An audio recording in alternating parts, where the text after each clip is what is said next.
Yeah,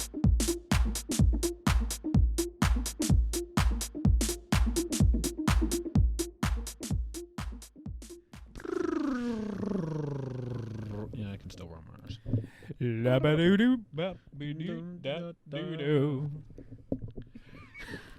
I don't know what that was about. I don't know, but you know what? It was perfectly in sync, and that's all that matters. All right, you've looked more so into this YouTube thing than I have, at least for, was this a vlog? Is this a vlog? Podcast. Podcast, yeah. I knew it was one of the words. Is there any special? Should I lower my microphone like yours? Should I up, down, left, right? What? Depends on how much of your face you want to see. But you already cover your face, so it's up to you. Fair enough. Well, you know what? No, because I do like this mask. So I feel like the world needs That's to why see. I put mine kind of low, because then I really am like above it. You think you're better than your microphone? I didn't shave my head. Just put it up high so they can't see it. I've got hair on the side, nothing on the top. You can always call Ted in. Put him on my head. I mean, if he lays behind you, it'll just kind of blend look in. like I have hair. Exactly. It's a toupee. This is to prove that I'm not a skinhead and I just have to cut my hair. What's up, everybody? Well, shit, It's another episode. Yes, it is. This is another episode of the Seriousness Podcast. And finally, the conclusion, the coming together of the entire DC universe so that we can finally talk about the Snyder Cut is finally here. We went through Man of Steel, Batman vs. Superman, Aquaman, Wonder Woman, kind of actually Wonder Woman 84 first, Suicide Squad, Birds of Prey, and the fabulous emancipation of one Harleen Quinzel. Whatever, and and Shazam, and the Joss Whedon cut of Justice League. We're finally here. You get to hear our amazing opinions. This is what's going to change your life. That everyone else's opinion, bullshit. But ours, eat a bag of dicks. Ours is the real opinion. Yeah. So, Jay, you start. What's your, before we get deep dive into the nitty gritty? Yeah, because I don't even know if we're really going to do that. But tell me what your overall opinion is. Overall, the movie is way better than I've ever fucking expected. Yeah. I mean, the bar was admittedly low. If you've watched any of our videos, I was a little bit hopeful, a little more hopeful for this movie after watching the theatrical Justice League cut. But this actually exceeded my expectations, and I'm pleasantly surprised by that. But this movie is 4 fucking hours long. Yeah. And it doesn't need to be. You can save 30 minutes just cutting out all the fucking slow-mo.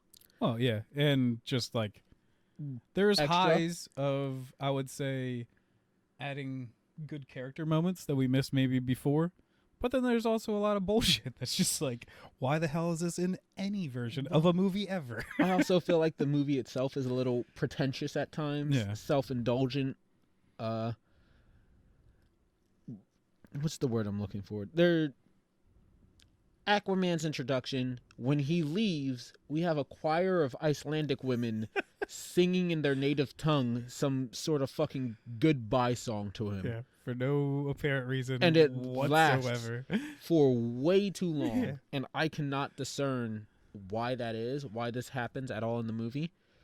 It doesn't even become like his theme. Maybe if it was to just like set up his theme song for whenever he's on screen.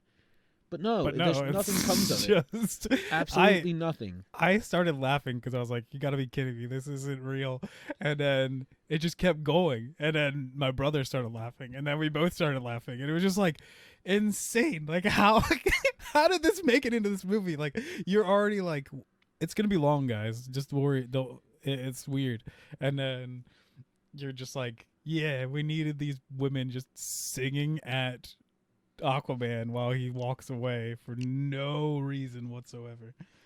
There's a lot that's good and better than the theatrical cut, but there's also a lot that is done worse or just completely unneeded. There are a lot of scenes that we don't really need to have.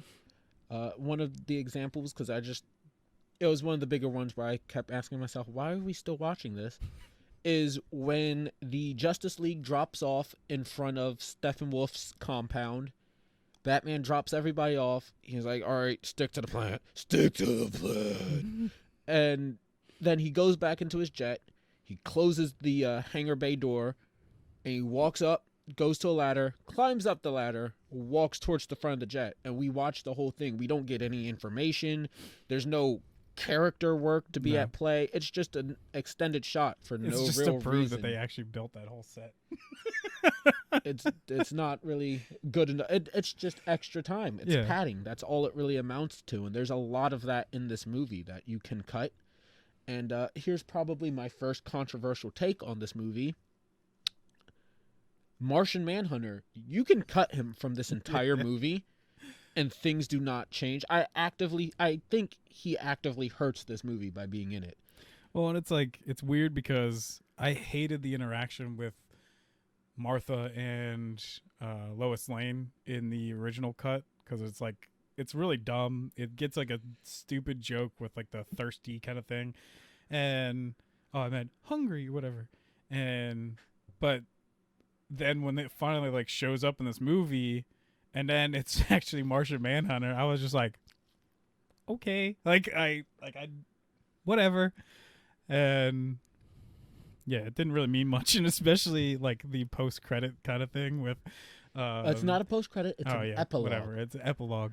The thing with Batman and him, even Batman's just kind of like, all right, cool. Thanks for showing up to the party late. Like Batman doesn't even care. He's just like, oh, another alien? Congratulations. See you later. Here's gulps, huh? Controversial take number 2, since we're on Batman.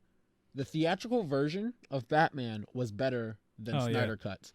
I think this Batman maybe has like some better action scenes. Oh yeah, but the action on this is way better. But his character and like him being more of a leader definitely shows in the theatrical version.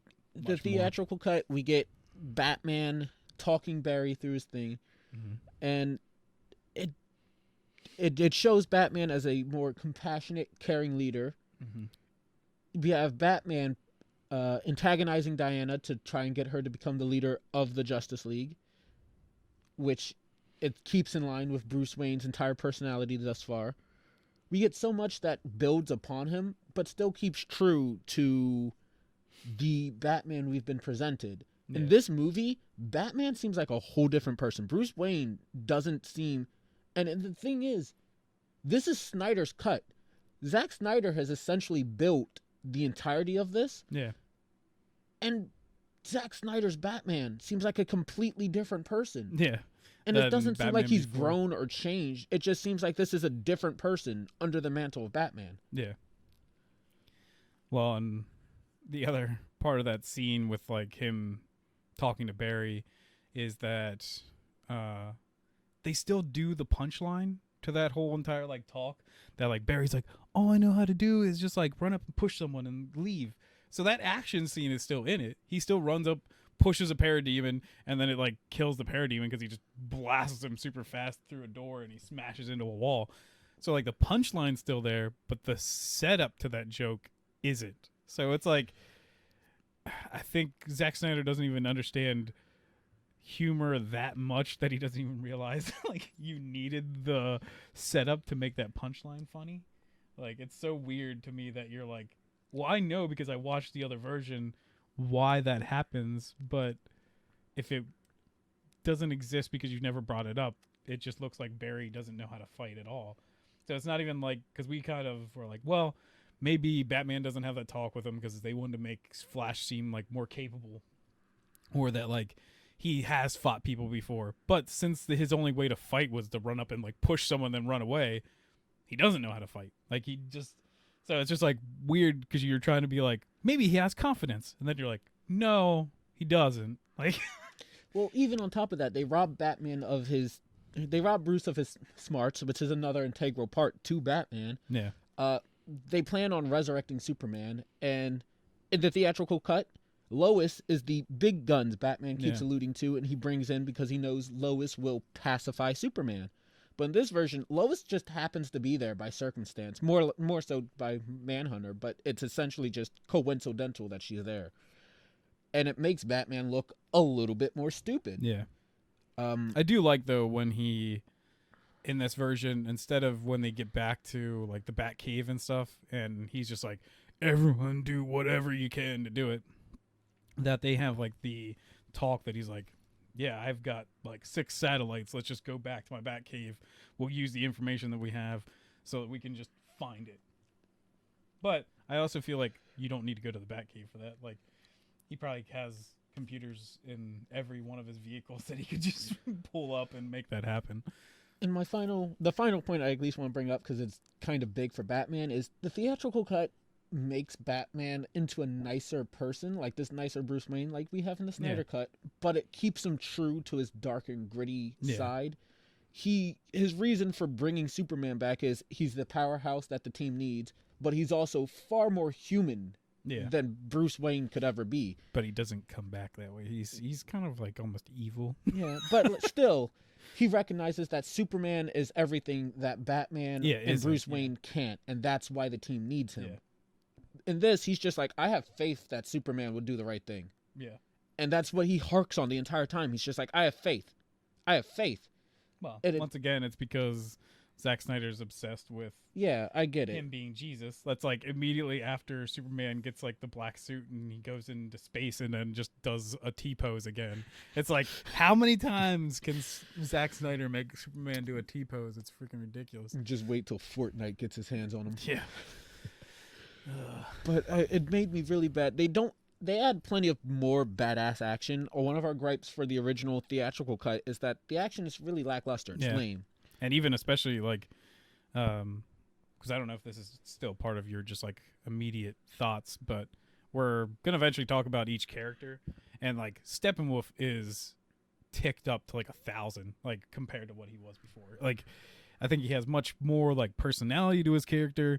He is intimidating, way brutish. stronger. Yeah, like we even called him kind of a pussy in like our original thoughts of like the theatrical trailer, because our theatrical version is because he like shows up and just kind of like, okay, I'll hit a few people, but I'm gonna get away from these super powered people and I'm just gonna grab the mother boxes and leave. And you're like, no, in this he like actually confronts a lot of people and like gets into fights and stuff to like try to prove how powerful I think he is. Like, cause he even like devastates some of these people like on their own. And I think that's even like, they should have harked on a little bit more that like, hey, we're getting the shit kicked out of us every single time we face him on our own. But like, maybe together we can do this. Like, especially on Aquaman's front, because it's like, what other incentive did he have to even like really join them? Like, he didn't like Batman. He doesn't really like this He doesn't team know kind of anybody thing. else. And he just kind of like shows up and saves them in the underground thing, and then he's just like, I'm part of the team now, I guess. But before, he was just like, I'm a loner. But if he was like, well, this guy's actually a threat, I can't beat him on my own, I should go and join this team. And I think that stuff makes sense, because in this, Steppenwolf is actually kind of scary. Like, he's pretty intimidating. So, But they add all these. We have so much more cooler fight scenes, and that's something I do love. The action in here is ramped up way more than the theatrical cut. But Batman does get even extra stuff to do, even in some of these fight scenes.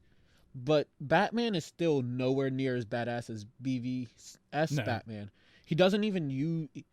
He still doesn't use any of his own. He doesn't use batarangs. He uses his grappling hook gun a couple of times. He doesn't use any of his iconic devices. Really. He throws a sticky bomb. He has like the Batmobile, which is cool. The Batmobile scene in here is fucking awesome. I will not take that away. But he throws a sticky bomb. He uses his grappling hook to drop kick some people, and then he just picks up an alien rifle again and goes to town with that. Yeah. His martial arts is really underutilized. They give him, rather than that weird sonic scream thingy that he plays to attract all the parademons, they give him these new gauntlets that are essentially Wonder Woman's bracer vans mixed with Black Panther's technology. Energy thing, where it absorbs it and just dissipates it, not into an attack or anything, but now he gets I to go. swear ching, it looked like ching, he actually like ching, shot ching. it back the one time at one of the parademons. But like I'd have to rewatch it. I don't know if I'm gonna rewatch a 4-hour long movie just for that. No, But it seems like the one time like he's taking them from like the parademon shots, and then he like goes like this, and actually one of the parademons like goes down. But I'm like, is he just deflecting it, or is he actually like pushing back the energy? I can't tell. well, it's like, well, Wonder Woman already has all the cool shit when it goes to. Yeah, ding ding ding dings. I accidentally hit the mic. So having Batman have that, it was just like, Though the definitive reason for me liking the Snyder Cut more is because we get more motherfucking Alfred. Yeah. Alfred Pennyworth is the goddamn life of the DCEU, and you Actually, will not change my mind. The funniest and actually like my favorite part of like this whole movie is Batman going, this is Alfred, I work for him. When he like first gets into the Batcave, I was like, I like that. That was a good one. That's a great. And then Yeah. I love Alfred just mingling with everybody. He's just like, oh yeah, Barry's awkward, he waves, and Alfred just waves back. Yeah. I love it. It's great. When he's like, I guess I'll go get some tea. I don't know where I'd find this many cups or whatever. I was like, I just like, he's a good actor, period, but he just makes a really good Alfred, and he's great. What are your Overall thoughts? Yeah. So yeah, I liked it. I think I actually might even like it more than the original.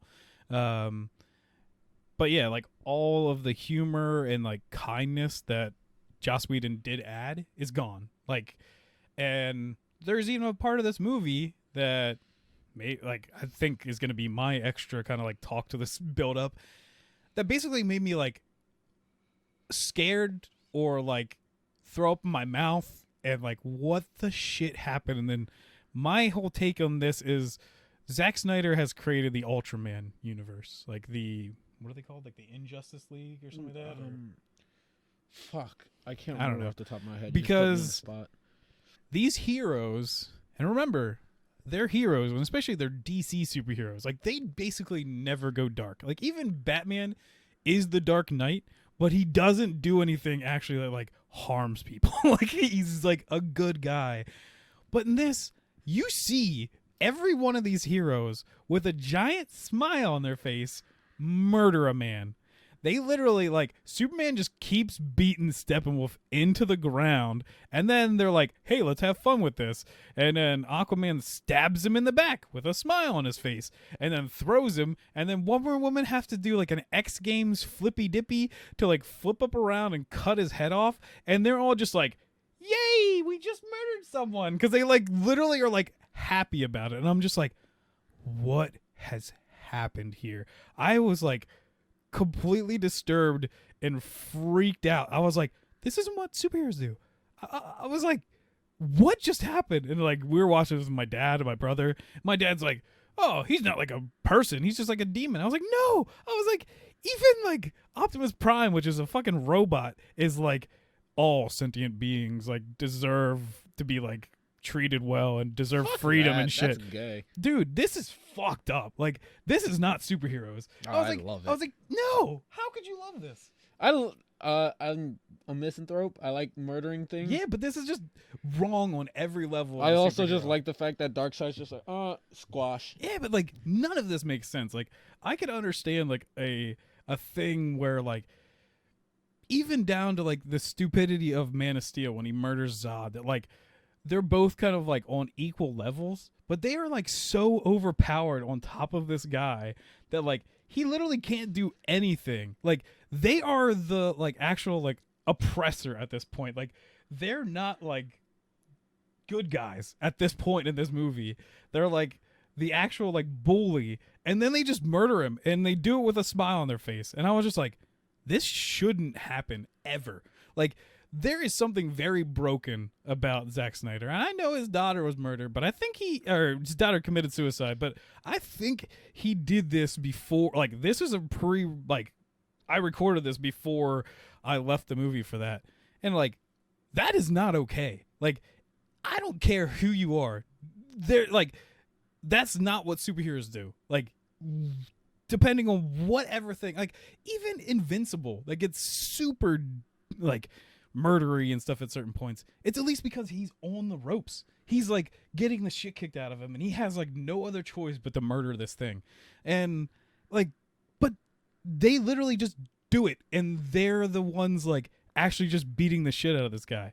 And I'm like, it hurt me. Like, I was like so pissed at that point. I was like, I actually liked this movie up until that point, and I was like, this movie's horrible. Like, I don't know how you could write that part in this movie knowing it's like a comic book movie, like kids could watch this, that like this is Superman and Batman and Wonder Woman and Aquaman, like actually like good moral compassy superheroes, and that they're all just like, yeah, we're just gonna murder this guy. Like, even if it was just maybe like Aquaman had to take him off like balance and stab him in the back, and then Superman punches him and he just goes into the portal, and then it's up to actually like Darkseid to murder him. But no, then you throw in Wonder Woman to like do the flippy dippies and cut his head off. I was like, what is happening? This is insane. Like, I literally was just like, you can't defend, like, there's nothing in this that makes sense. Like, it hurt, like, oh my gosh, like, I am so angry. Like, you're like, seriously, Zack Snyder, you're fucked up. Like, there's something wrong with you. See, for me, I look at it, my problem is I could see comic book Wonder Woman killing somebody because she's done it before. Yeah, but she's done it though, like, yeah, hold on. because she's hurt or something. Like, no, because she kills like she's killed a couple of people just out of like sheer brutality, or more the I know I have to do this because it's what I have to do thing. Yeah, but they had no reason. Hold on. My problem is that the Wonder Woman established in the DCEU does not properly seem like, especially with Wonder Woman 84, she no longer seems like the type of person that's like, I'm going to chop your head off. I don't even think she kills people in like World War One. Like, no, she kills Ares. But I mean, like, she's not killing like even like normal people and shit. Like, she spares like Dr. Poison and stuff. But I don't think the DCEU Wonder Woman would do this. I can kind of see DCEU Aquaman going for the kill though, especially after we watched the Aquaman movie and he does allow Mantis Senior to die. I could see Aquaman doing it, but he doesn't actually like. That's still a thing where like he doesn't carry it out. Like, and it's so disturbing to me. Like, Superman literally looks like a bully. Oh, and, like, Superman a psychopath looks almost unhinged because he is way more brutal. And that like he just keeps beating him into the ground, and I'm just like, dude, just stop him. Like, you're so powerful, you can just pick him up, and he's like a play toy to you. So you could just like grab his arms, push it to his side, and just be like, you crumble him like a tin can. You can't do anything now. Like, and like it's just, I don't get it. Like, I don't know how you write that and you're like, yep, this makes sense for these characters. I'm like, you wrote the evil versions of these characters. Like, no superhero should do this ever. And that's just like, it's just the epitome of who Zack Snyder is, like, as a director. That he just always Ultraman? Goes for the dark. Yeah, Ultraman. Owlman, Johnny Lightning or Johnny Quickster or something like that. Like, I'm like literally the only person, and I feel like he should have even been shocked after all that. Who was Wonder Woman's counterpart? I can't remember her. I think she might just be called like the Amazon or something like that. I can't remember off the top of my head. But like, that would be an interesting. Barry Allen, and Barry Allen is just so socially weird that he's just like, yay, I still have friends. But he's such like a kind-hearted person that I'm just like, he shouldn't be okay with this. Like, really, like, it's so messed up. And then even like, because like my dad too was like, well, he murdered all those Amazons, he should be murdered like this. And I was like, no, he didn't really murder that many of them. He was just like, when he got the thing, and then he was just lying to Wonder Woman that he like killed everyone there. But she doesn't know that. Yeah, but I mean, still, like, that was because my dad's like, yeah, but that's what she thinks. And I was like, I don't care. I was like, this is not what these people do. Like, this is so messed up. Like,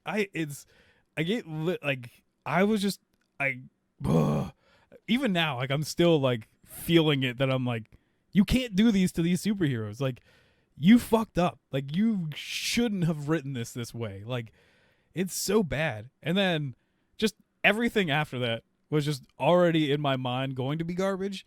and it was worse than I could have ever have thought. Like Before we touch on, let's go down like characters one by one before we touch on the Okay. epilogue, because I feel like the epilogue is a we whole already kind of different. touched on the epilogue because we talked about Martian Manhunter, but Yeah, but I was going to wait until like the end to really go in Yeah, depth yeah, why I yeah. have a problem with it. So let's save the epilogue for a little bit later. Let's go through characters. Who do you want to start with? We kind of already did Batman because I talked about him. Yeah. I don't know if you have anything you want to add or.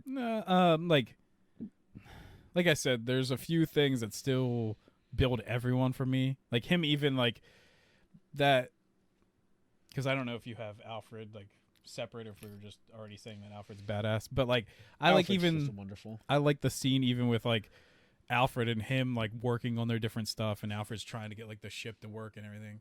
But then Batman's like, "Hey, how you doing over there?" Because he's working on his own stuff too, and that whole interaction with him is great. I like Ben Affleck Batman, even I do too. with this movie. So like, I like even especially their interactions together to make them seem like a family, because that's a big deal in the Batman comics, is that like there's this whole Bat family. Like Batman takes in everyone as being like a big Family. deal to him. So like Alfred's like his father, all of the Robins are his sons and stuff like that. Like it's like a big deal. Even like the extra characters, like And the Superman Birds of Prey. would be the Holy Ghost.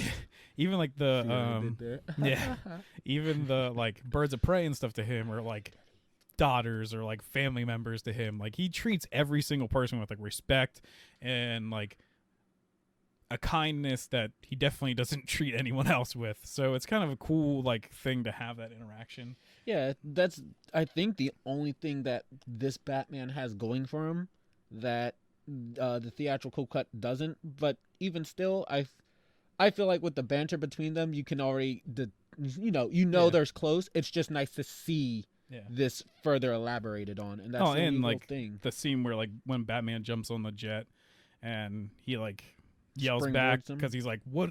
He's like, how? Like, what about Superman or whatever? And he's like, he'll come. Like, and just kind of like has an interaction, and Alfred actually like meeting him and talking to him and stuff. It's really cool. So that wasn't even just a Batman, I guess, thing. It was a Alfred and Batman thing. But I Yeah. think they're a union of a character in See, this. I like what you mean, but I don't like, because again, he's like, how do you know? He's like, I have faith, and it harkens back to the thing is it doesn't seem like Bruce. He seems way too optimistic and lighthearted, Yeah. and it just doesn't gel with the version that Zack Snyder himself has given us. Mm-hmm. But what character would you like to start on? Let's do Cyborg, because I feel like He's the main character of this movie. yeah, like he has definitely the biggest change from the theatrical to the Snyder Cut. That is true. So I don't know, like I think I like him more. He still comes off, I think, dry, but he's not as bad. His interactions more with like Barry and Aquaman and stuff, I think, are better, because I think they have like, it's almost like those three have the biggest connection in this movie, like even through like extra talking things or like them joking with each other. Like Aquaman and Wonder Woman actually have a decent connection too in this movie, where they like have the whole scene with like at the graveyard where they're talking about like, oh, we have this saying in Atlantis. I don't remember what the saying is, but then Wonder Woman's like, we actually have the same saying where we with the Amazons. So it's like, well, rurally we're not that different. Like our people were warring things before, but like we're basically the same people. One's just water and one's land, Clay. ladies. But I actually don't care for Victor too much still. I do like that we get so much more to flesh him out, but it wasn't enough to really make No. me care for him. But I didn't I think it's care. more his scenes are just impactful. So like he gets all the things with like the mother box giving him these visions and stuff, and they're actually kind of cool. Like they add a lot to the story, and it makes sense that like he would have that connection because of the mother box bringing him back. And then, like I said, with like Batman and Alfred, it's his dad and him. Yeah, I was gonna say I like Silas Stone better than Victor. Yeah, but I mean, like at least their connection has like a decent thing going on. Like even when they break into like the ship, and that wasn't there before. They just kind of like are walking in the ship, Yeah. like nobody finds out. Also, I even said to Adam, I was like, did you have any idea that the lab that his dad worked at was at the Superman ship? Because I'm pretty sure that was never shown in the first thing. Like in the, I did not. Yeah, like when they at least like first brought up that like even they cut to like a wide shot and they're like leaving their lab and it's like the ship is right there and I was like, whoa, was this actually supposed to be the same place all along? Because that blows my mind. I didn't know that. Yeah, like I was just like, if that was still supposed to be the same in like the theatrical cut, then just nobody cared at the facility at all. Like I thought the ship was like abandoned, kind of like maybe the military was there because they do show that like yeah, I thought they had it, but I just didn't think that it was like still being researched or something, or that everybody was away. I didn't know, but okay.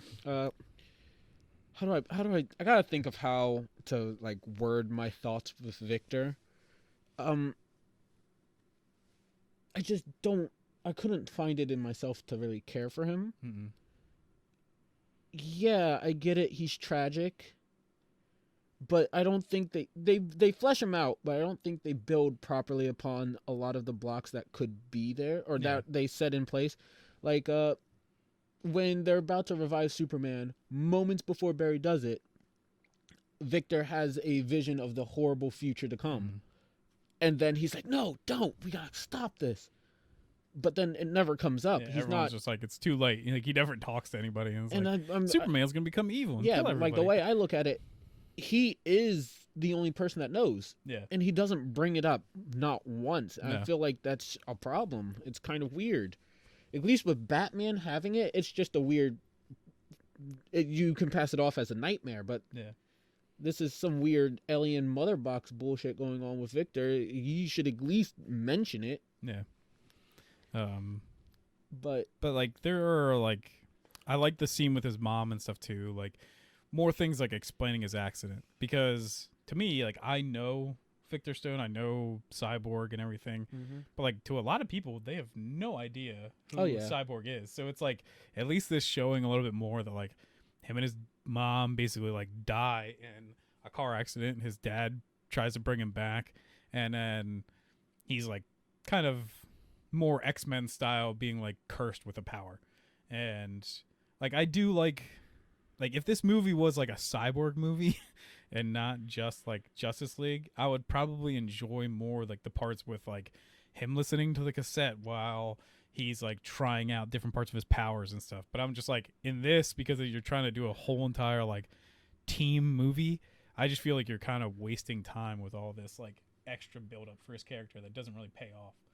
Like he's just like, yeah, he can fly. Like, okay, like it took him a while to figure these things out, but really, like, I kind of like, I don't know, that he also like, they're basically, his dad's giving him the with great power comes great responsibility kind of thing too, because he's like, you could destroy the whole banking system and you could launch every nuclear bomb and like this whole entire thing, and it's like, but that power's in your hands and like you can't abuse it. And it's like, yeah, I don't really like, everyone kind of knows that story now of being like, you're too powerful, don't do a bad thing. But I don't know, he's definitely still comes off dry. And I think that's the other half of it, is he was really dry and bland. Yeah. Like, I could not find it in me to care for him. No. I acknowledge that they gave him a lot more. They fleshed him out. He is essentially the emotional linchpin of this entire movie. But watching it, I just went, There is like, I forget. I wish I would have like maybe written stuff down or like thought about it. Because like I think the graveyard scene with like him and Barry is like much better in this one, but I can't really pinpoint why. Like I still, because I've seen the other cut so many times, I know the jokes and stuff that they tell there. Well, I think that's why, is because it's less of a scene just for a couple of jokes. And it's more of like an emotional kind of thing? Yeah, because really in the theatrical cut, what reason do we have Flash and Cyborg talk other than to make a quip or two and then have them be like, fist bump? No? All right, but at the end we can fist bump. Woo! And then, like, that same scene also has Aquaman and Wonder Woman. I think that scene's even stronger too. Which, it does amplify that. Yeah, I don't know. I don't think I really have much else to say about I definitely Cyborg. say Victor, the Zack Snyder cut does a much better job at portraying Victor Stone, the cyborg, than the theatrical cut Yeah. does. And this is something. Whereas Batman loses stuff in this, Victor definitely gains it. I will at just least give personally the couldn't actor care. like I felt the anger that he has when his dad dies. Like I didn't. really? Like I felt like I think that like he made that like when he's just like, Dad, don't do it, and he's like trying to get across to him. Like I guess he does like change pretty quick after that when he's just like, oh, I know what my dad did. Like kind of like that thing. But Yeah, like but I also do like the fact that he does get a grieving scene where and he's still showing signs of grieving because even afterwards he's like, I have nothing else to live for. I don't care that the mother boxes will kill me. And it is a nice twist on your typical hero sacrificing to save the day, because it's not, oh, I'm willing to lay down my life. It's just I don't have anything to live for, and I'm the person that can do it. So I'm and his just gonna dad do does die in the comics, like Oh yeah, so it makes sense. It's just like for him to like lose everyone so fast is kind of crazy. yeah. Um, And that's what I'm saying. Like I think this movie does a much better job for him. It's just I personally could not connect with it. yeah. And then he probably like, even when everyone's like at their post credit kind of thing, or not post credit, the epilogue thing. When that's all happening, he probably gets like the lamest one too, just like standing at his He strips naked on his dad's grave and Yeah. then flies off. And he doesn't even have like lost the my cool shit. costume change thing where he's like, I'm gonna make this like my look more my own instead of it being like a part of the mother box or something. Like that's kind of like a big deal for me, I think, in the original version, is that like he's standing there with his dad and he's just like, I'm gonna change the suit to be like me and not like that I'm just like a freak or something like that. And even that doesn't happen. He just stands there at his dad's grave and then strips. just No, he flies off. strips naked. Yeah. He throws his clothes over his dad's dead body and then flies off into the night sky. And I'm just like, oh, okay. Yeah, I think we should move on to another character. Diana Prince, the Wonder Woman. Yeah, I think she might be the worst out of all of them. I think Like- Bruce is the worst. I think for Diana, she just doesn't get anything. She doesn't get enough that's new. The other thing I would say is she doesn't get a lot of these like stupid shots. Like me and my brother kind of call them like the Wolverine shots, where the person just like turns to the screen, because there's a lot of those, and especially for Wonder Woman in the theatrical cut. Like I hate the part where, especially when everyone comes to Batman's aid when they're like going into like the compound for Steppenwolf, and then they all show up and like save him, and he's like, what did I tell you, you're supposed to stick to the plan? And he's like, tell her. And then she just like flippy dips over the car and like attacks a few things, and then she like looks back at the camera like, hey, and you're just like, oh, that's so dumb. Like this is like a serious moment. But at the same time, I do feel like that's like the camp and bright side of DC. I don't think DC's quite campy, but I do feel like it's that bright heroic thing that DC does. I don't know. Not the Snyder cuts of things, but like comic book DC when it's bright and happy. I feel like that's something that really would work. Yeah.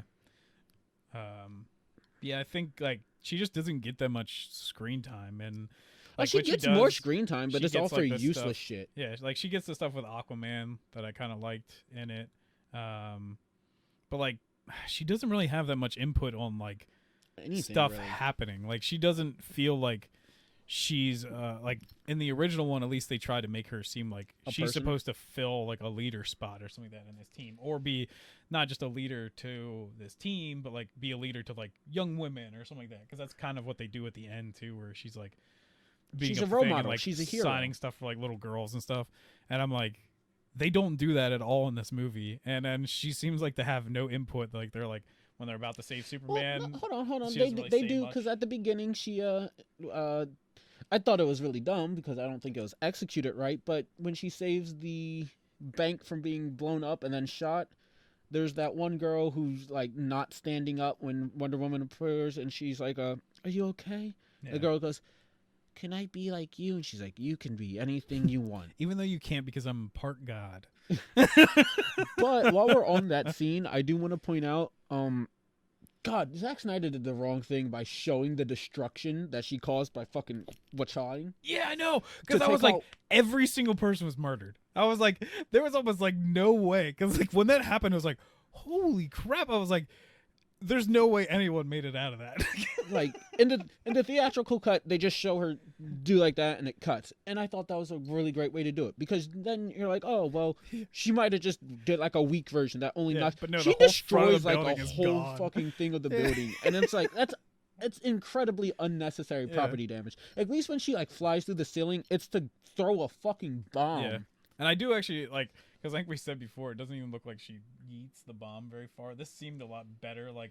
And you see like how big the bomb is. I was like, it seemed a little bit better than the original one. I didn't care for it that much. Yeah. I thought the slow motion was over too much. The slow motion was horrible. I was like, you sped up all the rest of her action in this movie, and then you waste like 5 minutes on her just like slowly going up into the air, and I was just like, what is happening? But my biggest gripe with Diana, and this is the only reason I'd say she came, because personally, she gets like a couple good scenes with Aquaman, but it's not really enough to make me go, yeah, cool. Yeah. And the rest of her scenes are things just like her taking that arrow down into these Amazonian, what would you even call that? Like secret cave capacity or whatever, and then looking at the dark side mural that tells the story. Those are really like the only things that she gets. It's really useless stuff. And it doesn't, I mean, it hurts it because it makes the movie 4 hours, but it doesn't really hurt her character, but it doesn't help her character either. It doesn't build anything. So she I just like immediately somehow knows that why this happened. I just assumed she read it because there's like a bunch of Greek, but I originally I would have just been like, she's on par with her theatrical cut. There's nothing really worse, but there's nothing really better. But this is Zack Snyder's fault more than Wonder Woman's. They fucking changed her song, and it's horrible. It is fucking annoying. It has taken me out of every single scene Wonder Woman is in. We'll probably talk about the music altogether in this movie because almost all of it's horrible. Yeah, that's true. But I just want to say, they add this ancient Greek wailing, and it is long. But it's it not is even obnoxious. It sounds more like me and my brother were saying. It sounds like Native American. It doesn't even sound Greek. And we joked about all those Greek Native Americans that are out there. And it's just like, it doesn't sound like, like it's so weird. It is obnoxious to the umpteenth degree, and it lasts for so long, and it cuts in every single time she does something, and it is so irritating. And at the beginning, at the first time I heard it, I was like, God, this is kind of annoying, but whatever. And then it gets cool because it kicks into her original theme that and I was like, all right, that's cool. I like it. I like when songs have like a build up and they cut into something amazing like that. But no, it just becomes that wailing. And I was like, oh, fucking hate it. I hate it. I absolutely fucking hate it. Another thing too that I was hoping wasn't here when they re-edited this and everything is that she needs her sword to fight anybody. Like, she always goes to it. She can't throw hands at all. And you're like, we already, like, even that movie, like the first Wonder Woman movie was made before this, and we already know that the sword's not special. It's nothing to it. And so, I mean, and then we even get Wonder Woman 84 afterwards that, like, she can actually just fight people, and she more uses, like, her lasso.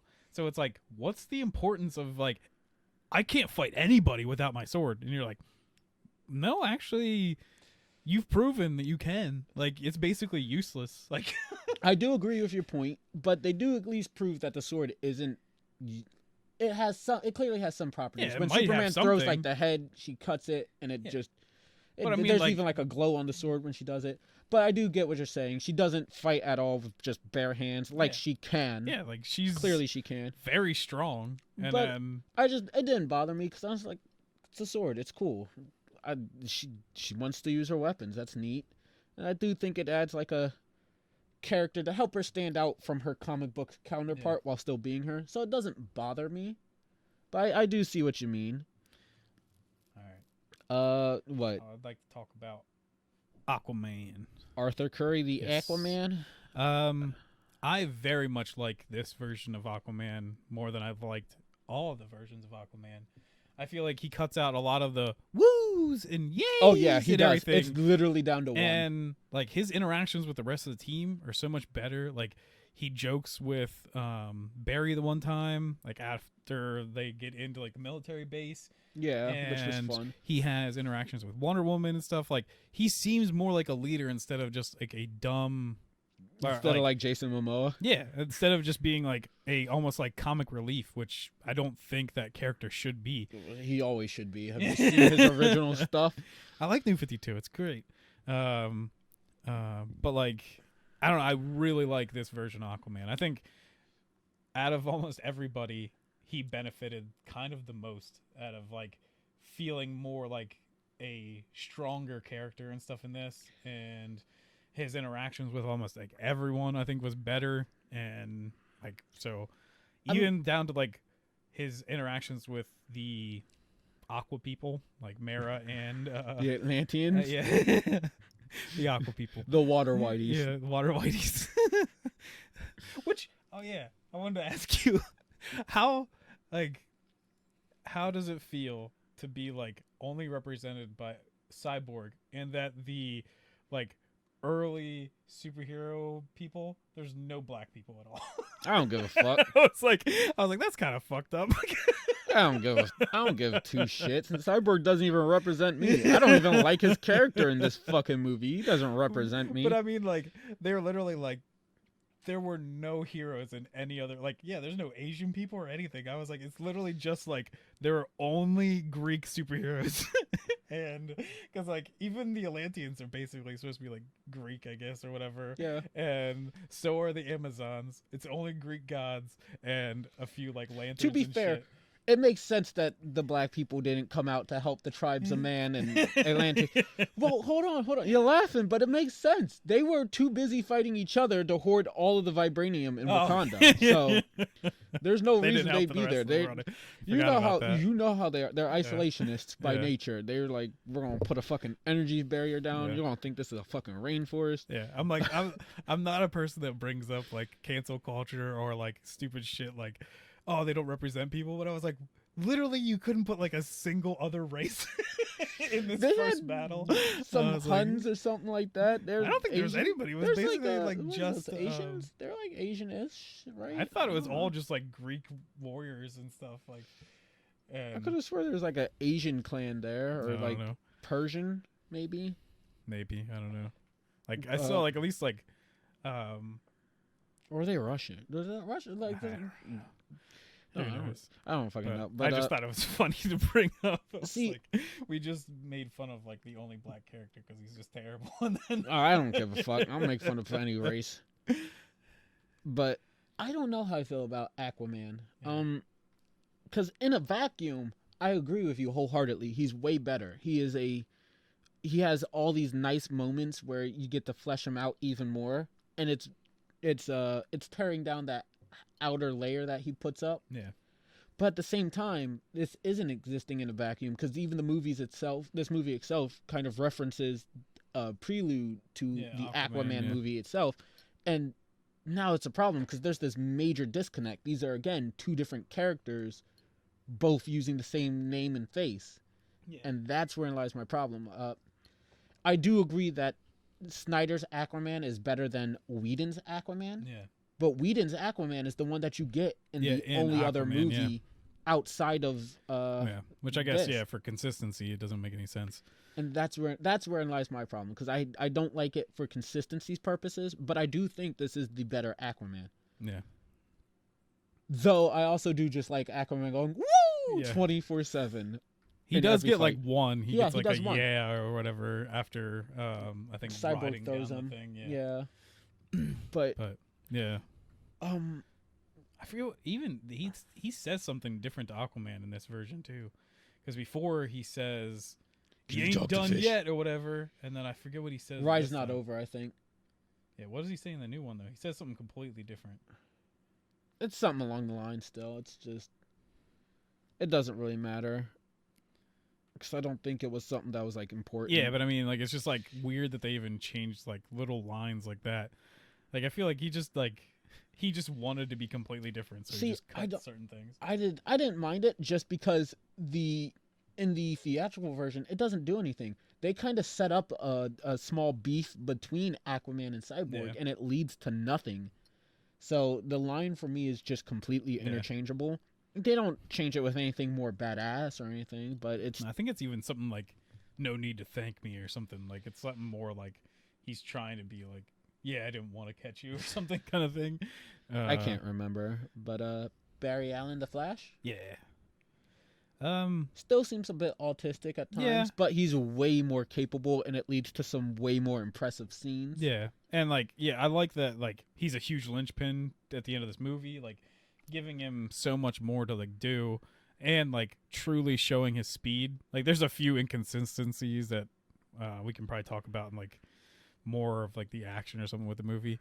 But, I like Barry. I still like him. I still like his interactions with a lot of the people. He misses a lot of his, like, super funny parts, though. I mean, I still thought he was pretty funny. Yeah, but I mean, like, because we don't get anything out of, like, the Aquaman sitting on the lasso thing, so we don't get, like, the don't say anything, and he's like, I completely like blocked everything out after we're all gonna die. We kind of get it, because when he, like, during the Superman fight where Superman just dodges and he spears Aquaman into the steps, he's just like, I'm sorry. Oh yeah, that scene was so much cooler. Oh yeah, because like everyone, like before he goes, like one of my favorite parts in that scene is when he grabs one of one's gauntlets so she can't do it, and then he headbutts her into the ground. But like that whole thing, there's like a whole extra little fight thing there with, and it's great. Each one of the characters like trying to stop Superman, and then him like just demolishing, dodging Flash, and Flash running into Aquaman. Just great. I do like the fact that Flash is more competent, but before we get into his character, the entire fucking scene of him saving Iris, that could have been replaced. It leads to nothing in this movie. It's a little creepy. And it's really just annoying. It's a massive waste of time to me. I do like, though, there's an added piece to the end thing when he shows his dad, and his dad actually like gets like full on excited, emotional. And I was just like, wow, this is awesome. Like, this is the kind of interactions I want with people. Oh, yeah, like, that's great. I was like so happy at the end there when like that happens, because I was like, because I think before his dad's just like, oh, you made it, that's cool, it, whatever. But that's, like, he's like, my Dad, son did it. He's like, Dad, you're gonna get maced again. Settle down. But I feel like Flash gets a lot better. Mm-hmm. He's way more capable as a fighter or a runner or whatever you want to call him. He's still the kind of comedic support. Yeah. When they're saving the people during the under the Gotham Harbor scene from Steppenwolf, he's like running up the steps ahead of people, running back down. He's like, "You guys okay? Okay, up this way. Yep, bing, bing." He's all over the place, and it's great. Him and Cyborg take all of the scientists outside, and because Diana and company fighting inside, there's a blast that destroys part of the building, and rubble's about to crash down on them. And Flash gets this scene that's totally kick-ass of him just bouncing back and forth and destroying all the rubble before it can hit them. Almost like an anime, like pull the sword, put it back away kind of thing, because it's like this thing where it's just like everything gets taken care of. And it's super fucking cool. And except for one rock that's falling, and instead of taking action, Flash just goes, "No!" Which allows Cyborg to, Cyborg gets a cool scene where he gets to shoot it. It's like the rock's in the screen, it explodes, and you see Cyborg standing behind it with his fucking cannon arm out. And it's like, all right, I guess it's supposed to be cool. But at the same time, the Flash is fast enough they could have just ran and destroyed that rock 3 times over before even finishing the fucking N in no. So it's like, why? Just have him not notice the fucking rock or something. Or have him trip, because he's still, despite being more competent and not being like this completely scared, inexperienced novice that is portrayed in the theatrical, he still does trip over his feet in this movie.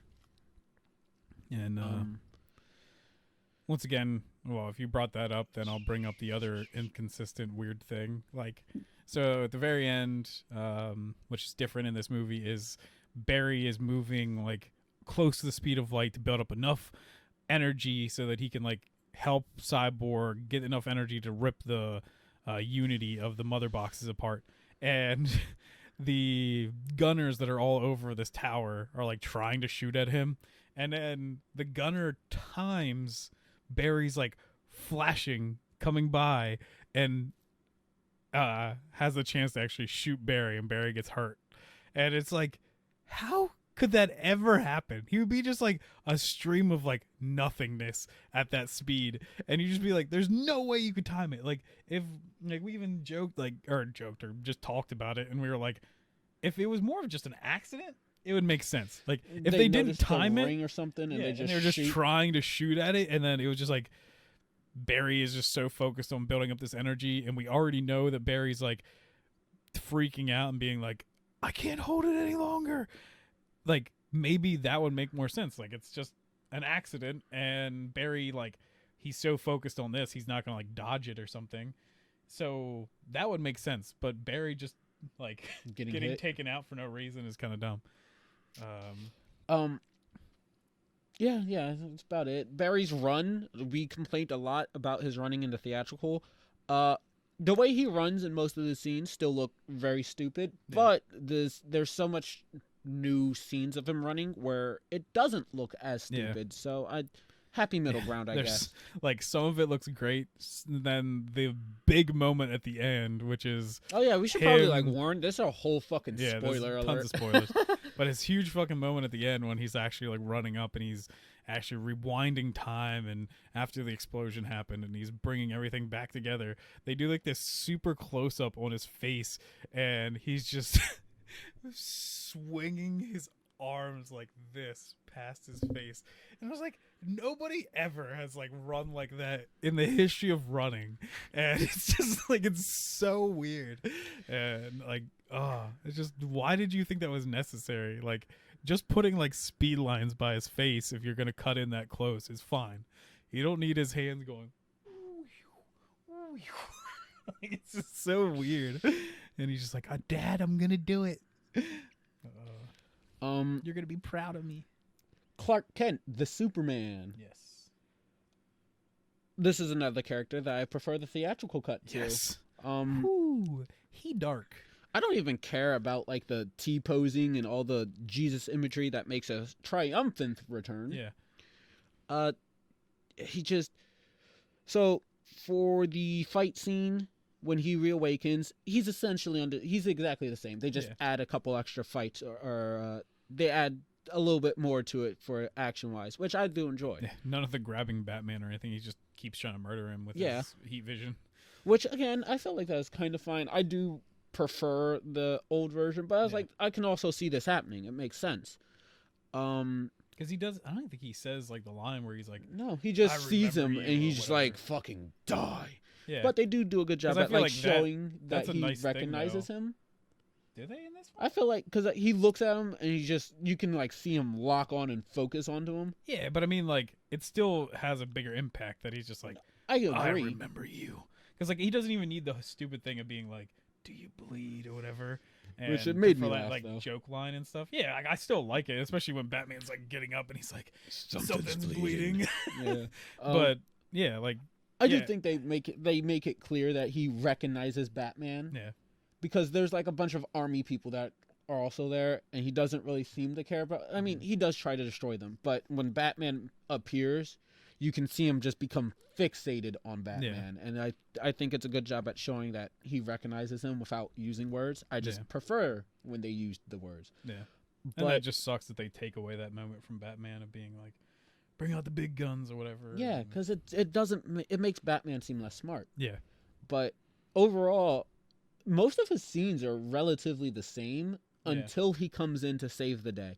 We do get a scene where he flies down to Alfred before joining our heroes in the climax. And it's nice. It's very nice. It's a little too short for my taste. Mm-hmm. If we were... I'm bitching about this movie being so long. I'm like, this scene's too short. I do feel like you could cut it out entirely and save it for like a sequel movie. But if it's in here, I do feel like it's a bit too short. Yeah.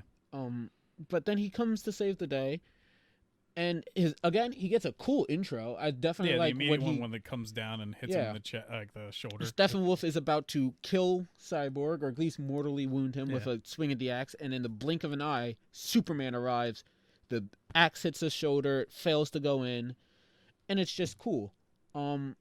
He breathes ice breath on the axe to shatter it again. And here lies why I don't like the Superman, is he's still completely OP, and he demolishes Steppenwolf with no problem, but it is so much more bland. I don't even care that it's darker. I feel like you can make an argument as to why it is. Well, I mean, like... But he's lifeless again. Yeah, but I mean, it's not even just that. Like, it's not just that it's, like, dark. It's, like, weird for a Superman to do some of the stuff. Like, he's clearly already, like, got him pinned down when he even, like... heat visions off his like horn which and I stuff, thought and was like, cool. I'm not. Yeah, but I mean, lie. like, it's not necessary. Like, you're already beating this guy. There's nothing he can do. Like, even this Superman is so like ridiculously overpowered on this guy that it's just like seems unnecessary. Like, it's just like Superman probably didn't even need to show up. Like, it's just like it feels weird that like they just made him this strong. Like, yeah, I like seeing a strong Superman because I also hate when they just like make him like he can get the shit kicked out of him. But I mean, it's just like way over the top. Like, well, for me, and especially since he doesn't need to like go save anybody. Yeah, that's just about to bring up, since like, there's no need, because they completely erased the Russian family, which I do think is the best idea. Yeah, well, especially for a place that they're like clearly is irradiated and stuff. Like, why is there people living like right outside of it? They had nowhere else to go, Andy. Didn't you watch the movie? Yeah. But I do think it's a good thing that they got rid of the family. I'm grateful for it. Yeah. But because there's nothing to distract Superman, the tension basically dies as soon as he arrives, because we see that there's no way in hell Steppenwolf can, overcome this. And then they try to kickstart it again by having the portal, like Superman arrives too late. The mother boxes merge. The unity becomes one, and a boom tube opens up between Earth and Apocalypse, and you can see Darkseid and Granny His Goodness army, and Dasa, and they're there, and they're standing there, they're watching, and it's like, oh well, maybe Darkseid and company are going to come in, and that's going to be where the tension renews. But they just stand there, so you're like, oh, clearly he's not really going to come right now, because he's watching fucking Steppenwolf get his ass kicked in. So there's no tension for that end scene at that point, and you're just like at least they could have done things like for Superman to have interactions with more people, like, oh, Barry and Batman need help outside. Like, I can hear them because I have super hearing. Let me go save and, like, stop some of these people from shooting things. Because he literally could have just taken off and, like, destroyed that whole tower. Oh, yeah. It's like, but Superman apparently just doesn't care. He's already beaten the shit out of a guy that he's way stronger than. I'm just going to sit here and just keep punching him in the face. The only thing that Superman in this end fight gets is that he allows Barry to have a moment, because in the theatrical cut, Barry's moment kind of just boiled down to him running to save the family. Yeah. To which Superman just immediately goes, anything you can do, I can do better, and flies off at the same speed with a fucking But I still like that interaction that, like... Yeah, I like the interaction, but it just... Superman being... Them immediately showing Superman to be as fast as the Flash and so on and so forth, it kills off like anything the Flash has going for him in that movie. And in this one, the Flash, he's the only one that can break the speed of light, generate the electricity by doing so, and then charge Cyborg to split apart the mother box. I know what the thing is that happens at the gravesite that I actually did really like, and that's Barry telling Cyborg that, like, Superman was his hero. Like, that's the whole reason he wanted to be, like, a hero himself and stuff. And I actually really like that interaction, that, like, even like Cyborg kind of like acknowledges, like, yeah, like, this is the best guy that there is. And then and then we get this super dark version that you're like, I don't think either one of them would have looked up to this guy. Like, I just and I did bring it up earlier. There's no real reason for him to have the black suit in this movie other than it looks cool. It's like the Golden Eagle armor in Wonder Woman 84. He sheds it in like 5 seconds. Well, he keeps it for the rest of this until the epilogue. Which no, we'll but get to. I mean, I know what you mean. I know, but it's just, I feel like it's. Normally, I'd go, oh, it's to sell toys, but I genuinely just feel like Zack Snyder's like, it looks cool. They are actually selling new toys. I know, but I feel like this was more so Zack Snyder just being like, I like the look. It looks cool. I want to use it more than we need to sell toys. Damn it. Yeah. And I mean, it does look cool, but the suit in the comics serves a purpose. Yeah, it's a solar regeneration suit. Yeah, and this one, it doesn't really seem to serve a purpose because Superman revives. He seems to have all of his power. Yeah. And he just goes into his shit. He looks through all these suits that are there. And he goes to his original red and blue, and he's just like, yes. But then he looks off, and it's off screen, of course, but he sees the black suit with the silver lining, and he's just like, I'm gonna go with that one. Like, there's no real reason. Like, if at some point Superman saw, like, the memorial kind of stuff, whereas, like, the silver Superman thing on the black stuff, that might make more sense, because he's like, maybe this is, like... Didn't he? Because when he revives, he does fly to that memorial. Yeah, but there's no thing there for it. Like, the only real one that we see in the movie is the one that's, like, in London or whatever, like, hanging from the bridge. So, no, wasn't it in the ground? Because there was like this symbol in black and silver, and then it had like words written at the bottom, graffitied in. I don't know, but I don't know. Like, maybe if they're making that kind of connection, it makes sense. But really, it's like Zod came wearing stuff that looks like that. Similar, like, people are probably gonna be more afraid of you. The Mo thing, it just has a cape now that's all black, and it's just like, well, at the same time, you want to announce your return. Like, this is like your triumphant thing.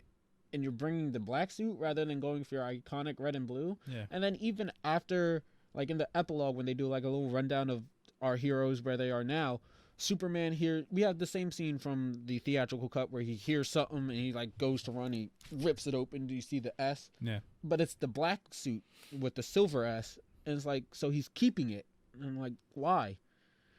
I just don't get it. Yeah. And then like one of the other awkward things, well, two more for the scene when he's back like on the Kent farm. So there's a thing where he's inside like the house after Lois said that like his mom basically like lost the farm and stuff, and he's like, my mom loved this farm, and he's like, and I love this farm, and I'm just like, what it seems so like dead. Like, it just wasn't like, I like Henry Cavill Superman. I think he's usually a pretty good actor, but that's just, there was no life in that shot at all. Like, I understand why they cut it out from the other version.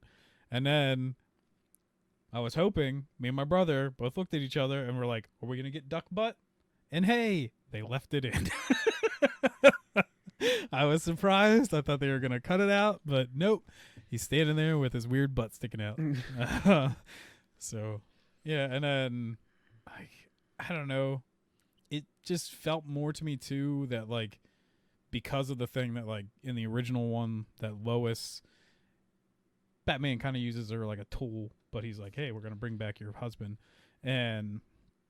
but that she actually tells Superman, like, yeah, like, I love that you're here, but they needed you.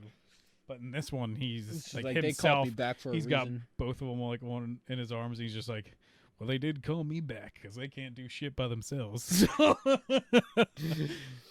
I think we're down to only two more characters, really. First of which being Steppenwolf. Yeah, we already kind of touched on him, but he's way better in this fucking movie. A million times better. I can't even recognize the original voice actor now. Like, it's such like a distorted Did they give thing. him a British accent? Because it I sounds don't like know, in certain scenes but he has an accent of sorts, and I couldn't place it, but I want to say it's British. But it's like so much more like gravelly and it's gruff. Yeah. Yeah, but like his design is a million times better. He looks like a bull, like even in like the face and stuff. I just want to say he looks like a shark. He reminded me of Bruce from fucking Finding Nemo. Or even like, actually, now that you say that, he kind of reminds me of like some of the sharks, like people in One Piece. Oh yeah, I could see it. But both of us are like, yeah, the suit looks awesome. Even without the suit, he kind of looks sick. But there's something wrong with his eyes. Oh yeah. So okay, like, hold on. I want to point out mine. He's talking to Desaad, or at least like that weird hologram version of him, and he's just asked for counsel with Darkseid because he's super excited to tell him that, like, hey man, I got a mother box. I know they're here. I can bring them back. Let me back in, and it's cool. And Desaad's like, no, you won't see Darkseid until things are done. And Steppenwolf looks defeated. They have a shot of him. He's looking sad. He's looking down. And he has he looks like the emoji. That fucking emoji that all bottoms use for like the puppy dog eyes. And he looks just like that shit. Andy, when you're fucking editing this, find it. Put it in so people know what I'm talking about. He looks like a fucking emoji. First Robin fucking Williams, now a goddamn emoji for bottoms. Holy shit. It's just the eyes. It's just his eyes. The rest of him looks fucking amazing, but his eyes, man. But even like, they're just like through the movie, like that just kept hitting me. Like they look maybe like too realistic, or like for his they're character, just, like there's something just odd about them, and that they like have too much shine to them and everything too, and they're just giant anime eyes on this big gruff murderer. Like, and it's so makes him kind of like soft and like kawaii, and like it doesn't look too bad at the end when I guess he gets like a power up or something. Yeah. For some reason his eyes have like this white lavender glow to him, and it looks badass. He looks cooler. Yeah. I don't quite know why it happens, but because it does. Comes out of it. Yeah, like Mike Steppenwolf is more intimidating during the whole thing, which we already said. He has like 7 fucking fingers and then an extra claw talon in his arm. And his armor's way cooler. It's like alive almost, or at least it reacts to his emotions. Like emotions and stuff, yeah. It's sick. Hella neat. His axe is 10 times fucking cooler. Every time he swings it, it's sparking fucking lightning everywhere. He just seems like a threat. There's weight to him. He seems like a legitimate obstacle. Even dude, even like the beginning when he's fighting like the Amazons and shit, I was like, kind of even before, he kind of seemed like he was just kind of like running away from him and just like looking for the box. He is just straight up destroying like all of him. Like his impact and stuff seems so much stronger and stuff like that. And he just like takes his axe and like mows down like 20 of them at one point, and you're just like, oh damn. Like in this time, like, because before I was like, I kept bringing up, it looks like he's kind of like a coward. He just keeps like getting the mother box and leaving. But I was like, if he didn't leave when he did, when even that army is coming over the hill, I was like, he probably could have killed them all. Oh, like, yeah. I was just like, I don't think they would have like survived this. I was like, he was just gone. Like, so, like he probably could have did that by himself, and he still had parademons at that point. Yeah. But since we are talking about his raid in the Amazonian island, or the Mascara, that's what the fuck it's called. Zack Snyder did something cool by upgrading the cage, the giant stone prison that they kept the mother box in. In the original theatrical cut, it's just a stone cage, I guess. It's meant to trap Steppenwolf. He breaks out. He goes out. This one, them sealing the fucking thing off causes the entire cliff that they're on to crumble and hurls the entirety of the cage into the ocean below. Will that stop Steppenwolf? Obviously fucking not. No. But it makes it seem like a more fucking... like they had an idea to like try to stop plan. him. It's a kind of brilliant one. Yeah. Just happened to be you're fighting this brand new version of the Incredible goddamn Hulk. Yeah. Well, because his roars sound like the Hulk. Who would have known that he can also like maybe breathe underwater? He's completely fine fighting underwater. So he destroys a bunch of Atlanteans in later. And even then, Mara gets an extended fight scene against him, which she gets to use her water power to fucking... Yeah. I couldn't tell if she was forcing water in or siphoning water out. I think she was pulling it out. I couldn't quite tell, but it looked Adam cool. pointed out, because I didn't even notice it, but it actually starts to turn red. Yeah, there was blood in it. So he's like, I think she's pulling it out so much that it's even like eventually his blood starts coming out of it. That's why I couldn't tell if she was like pulling it out and it was rupturing bloodstreams or something, or she was like forcing it in to the point where it's, causing him to bleed. Mm-hmm. Couldn't quite tell, but it looks cool. Yeah. It was cooler. It also made Mara seem smarter because in the theatrical, she takes all the water away once. He falls. She slams it down on him. And then she goes to do it, but he's like, nah, fuck you. And that's it. Yeah. This one, she's like, oh, I'm pinned, so I can't fucking do the same trick twice. We'll do this one instead. Yeah. It's nice. I was kind of mad that like the fight between him and Aquaman was like almost exactly the same. Yeah, it was kind of dull, but whatever. The rest of it was still cool. Is there anything else we really need to? Him dying at the end, I at least like it way better than him becoming afraid and then parademons. Yeah. Hulking I just down on wanted him. like I'm okay with him dying, but I wanted like maybe Darkseid to do it. Like Darkseid's mad at him anyways, like already thinks he's a failure. It's just heroes shouldn't do it. Like that's like these people's supposed to be their like ultimate thing, especially in like the old versions of them. And then we already know Batman like murders tons of people. And then but like just now that like all of them worked together to just completely decimate a guy that was already like basically couldn't do a single thing, just felt wrong to me. You got another person? Yeah, the big bad himself, Oh, Darkseid. Well, he wasn't really the big bad. I know, 'cause but Steppenwolf was- he's the big bad he's the Yeah. Thanos. He's like the big bad that's supposed to be set Yeah. up for the entirety of the DCEU, I guess, if we're still going through with it. if we were actually talking about him, I think he sucks. Like he's not intimidating. Like the only thing you get out of is just like that everyone else fears him. I do like seeing got his the shit kicked Omega out of beams him. in action. I did Yeah. think that was neat. During like the nightmare sequence thing, yeah. yeah, it's pretty sick. I But, do like, agree with you. For most everything of else is just kind of like, whatever. the Like, fact that Ares is essentially Thor in Endgame, Infinity War. yeah, because I even he joked. gets to I was strike like, him down. should have gone for the head or whatever. But like, yeah, people just drag him away then, and Which I do think. Does it make the old gods and everybody on Earth look stronger? Sure, but does it make Darkseid look weaker? yeah, way weaker. Like they do at least later kind of explain that like that wasn't full Darkseid yet. Like he wasn't powerful and everything Yeah. yet. Like he didn't have his armor and everything because I forget, maybe it's Desaad or something like that brings up that he became like much stronger or something. So I don't know what.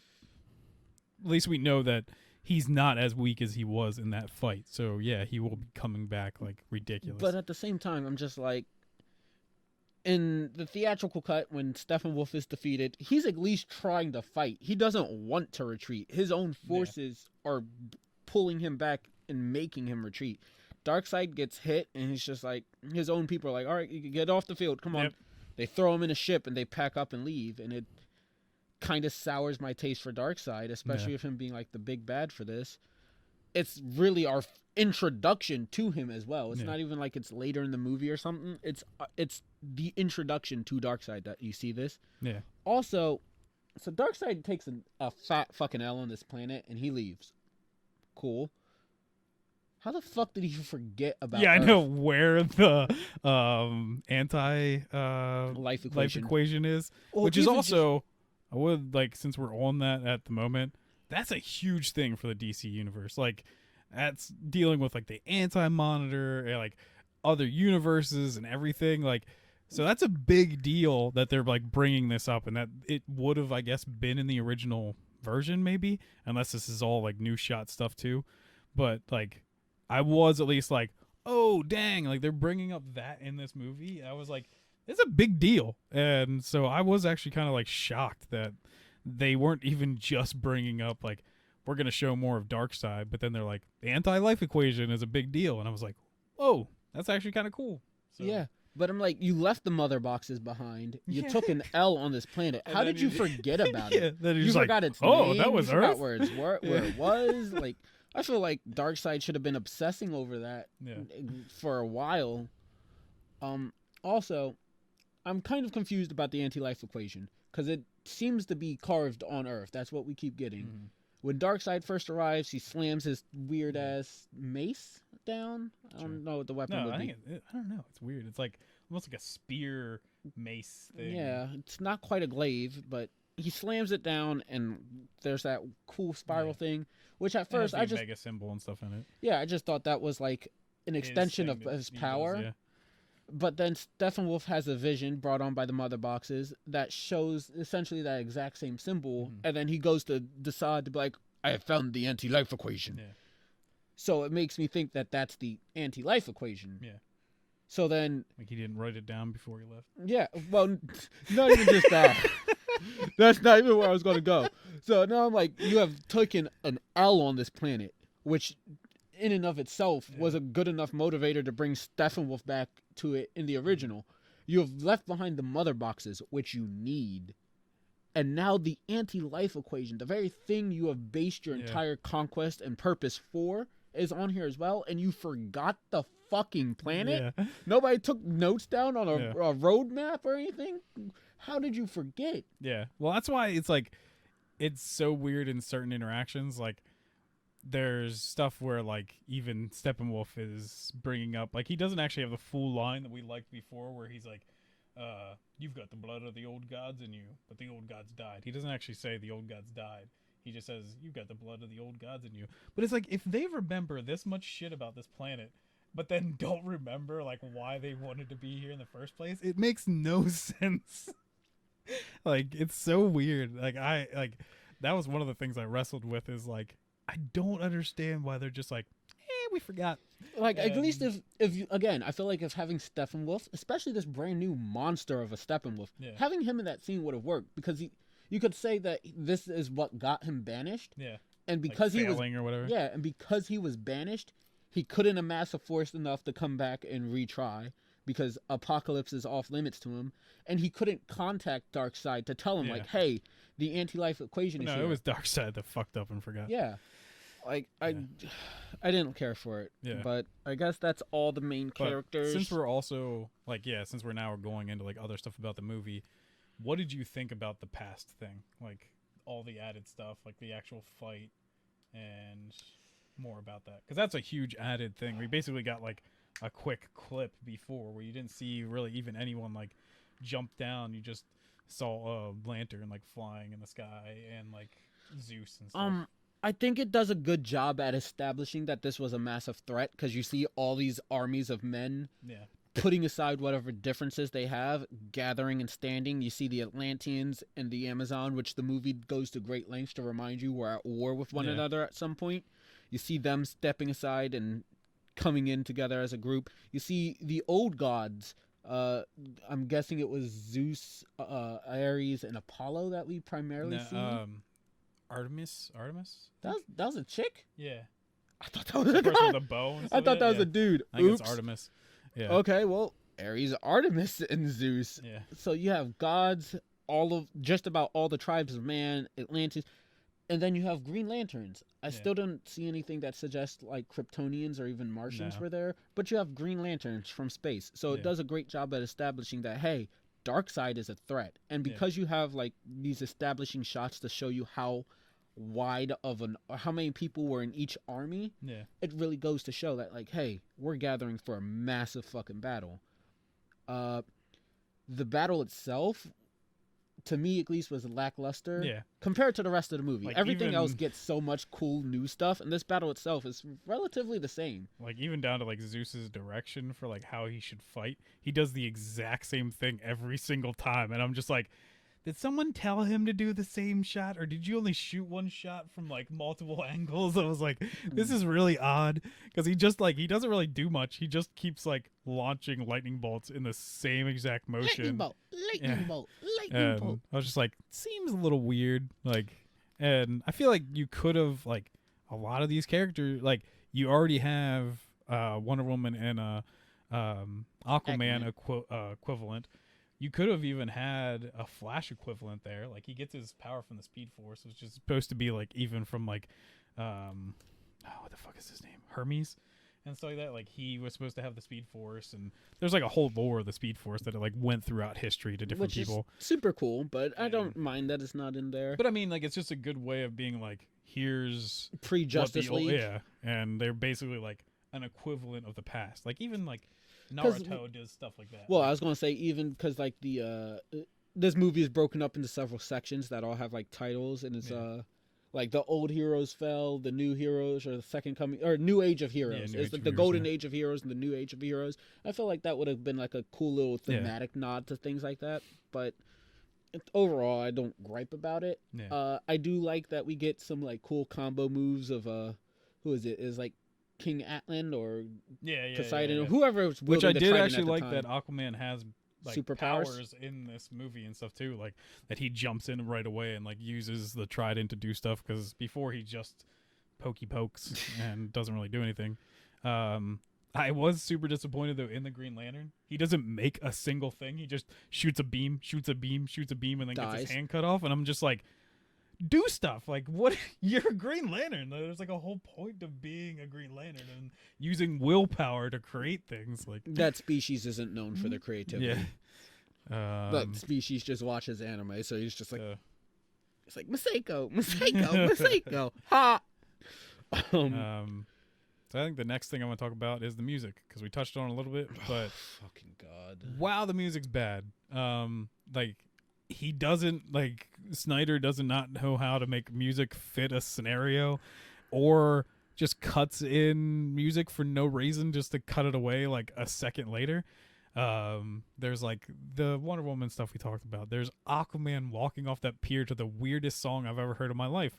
There is like this kind of badass like metal kind of thing that comes out a few times in the movie, but it's basically just when you see all the Justice League like get off of something, like they play it in the underground when they all jump out of the Nightcrawler, and it plays and it's like like all like, yeah, like let's get into this is about to be a battle, and then no, like it cuts away immediately as Batman picks up an ID, and you're just like, what was that for? And then they do it again. Like I swear, I think that's when they land the ship and Batman's like, you guys go do this and I'm gonna do this, and they start playing the music while Batman's like swinging down from the top of the ship, because you brought up when he goes up, but they also do it when he's coming down. Like he like grabs a hold of like the one thing and he like swings out and stuff to meet them, and I'm just like, they play the music there and then they cut it away again when he just goes like inside the ship, and it's just like, this is so odd. Like none of this makes any sense, like for any of this. Like I think music has been a gripe of ours for almost every single one of these movies, and this one's still included. Like well, the thing is, this movie has some badass songs in it. Yeah. But they also, it's just not utilized properly. No. They also, you brought up the King in the Sea or something like that is the one for Aquaman, the King in Blue, or it's something about a king. This is a really weird, older, almost folk song that they play as Aquaman walks down this elongated pier and into the ocean. Like, once again, you talk about just period of scenes that could have been cut out. Yeah, that's this what I'm was saying. Still in this whole entire thing before, but like, I don't need to see Aquaman save these guys. I don't need him to see him go on this pier.